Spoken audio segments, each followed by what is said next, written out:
G'day, it's Heath here from pickandlessons.com. In this mandolin lesson, we're going to be looking at a bunch of licks that focus on using arpeggio shapes. This is not about the licks themselves. This is actually about just understanding how the arpeggios fit in. The ideas you can use, that's great, you can take them away, but understanding how they fit together, and we're going to break it right down.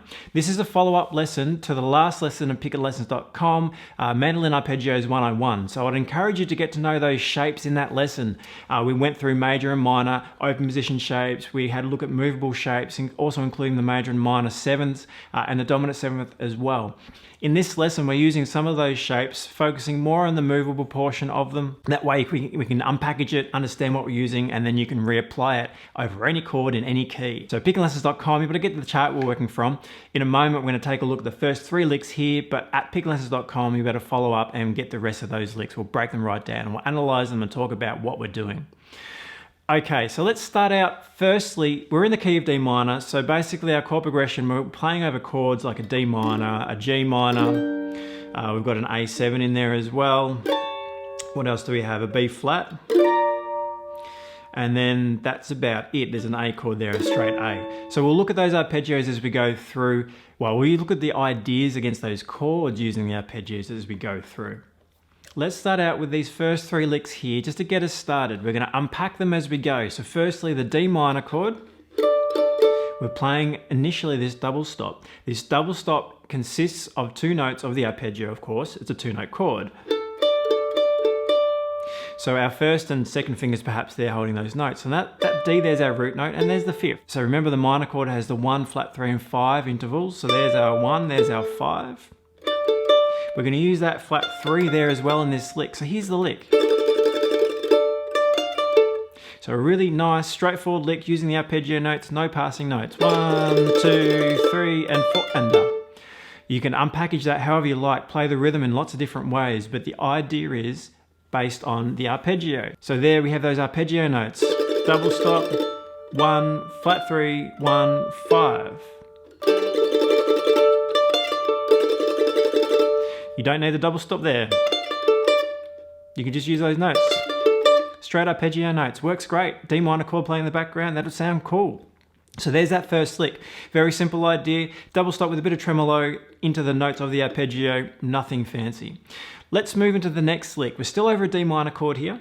The next lick, we're going to move up to a different double stop position. So here, we're looking at using that minor third, that flat 3, and we have our root note there on string, the D note there on string 3 on the 12th fret.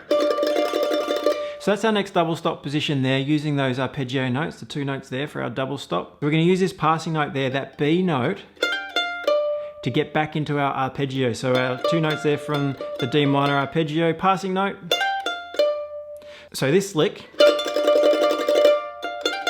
we're using a passing note from the scale, actually from inside that scale there,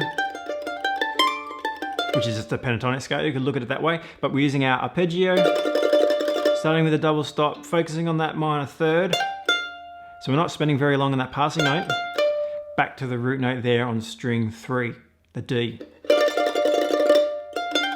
So first 2 licks together, D minor position here, D root note, flat 3 and 5, flat 3, 1, there, so 1, 2, 3.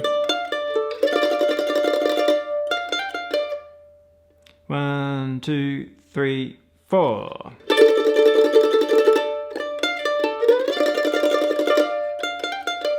So we have those 2 ideas you can see there, double stop, double stop. Remember, double stops is 2-note chords found in our arpeggios anyway, so we're playing them as a tremolo double stop. Then our single notes there from the arpeggio, passing note. 2 different positions. Analysing where we're looking at our root notes there, there's a D, and there's a D, so that's a nice starting point. Make sure you know that those note positions on your fretboard really well. Pickandlessons.com, fretboard freedom, check that out if you're not too sure of your notes on the fretboard. That will help you get to know those notes really well. So the D there, the D there, the D there, fretboard freedom, that's a nice lesson to have a look at. Let's continue on here. So our 2 arpeggios, 2 positions for this D minor arpeggio we've looked at so far.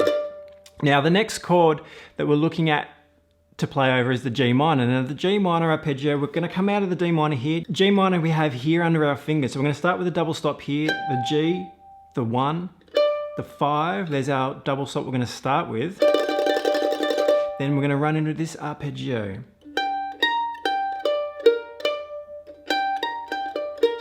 There's our root note. There's the flat 3, the minor third. Back to the root note, there's the 5, there's another flat 3. So the lick, 1, 2, 3, and a 4, and a.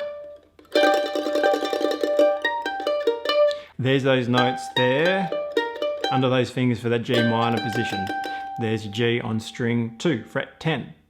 We also have a G there on fret 12, string 4. So again, understanding your fretboard is really important. So pickinglessons.com, you'll be able to find that fretboard freedom lesson if you're not too sure of these notes. So there's our first 3 licks. Why don't we just package those together? So here's the first lick.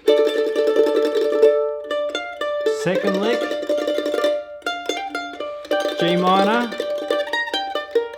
And then as we move back into the next chord, the D minor, we'll start to piece these together. The D minor position here, the D minor position, then a G minor here. Understanding where those notes lie on the fretboard is really important. So a D and a G minor, D minor, G minor, they're our chord positions. So understanding those note positions on the fretboard is really important.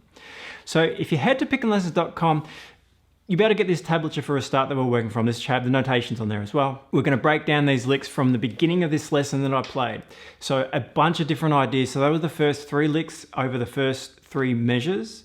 We have another 12 bars to go through and then a little ending there to look at as well. So we've got another 13 measures to look at. So essentially you could say we've got 13 more licks, but we're not really looking at the licks in particular. We're looking at how we're packaging our arpeggio notes together to form licks. It's not about memorizing 1,000 licks. It's about understanding how you can build these licks, and arpeggios are certainly one strong way of doing that. We're incorporating passing notes in this as well. We are focusing on just arpeggios in some of the licks as well. So if you head to pickinglessons.com, jump in as a member, you'll be able to move in and work through this arpeggio chart with us. We'll learn these licks together. So pickinglessons.com, I'll see you there.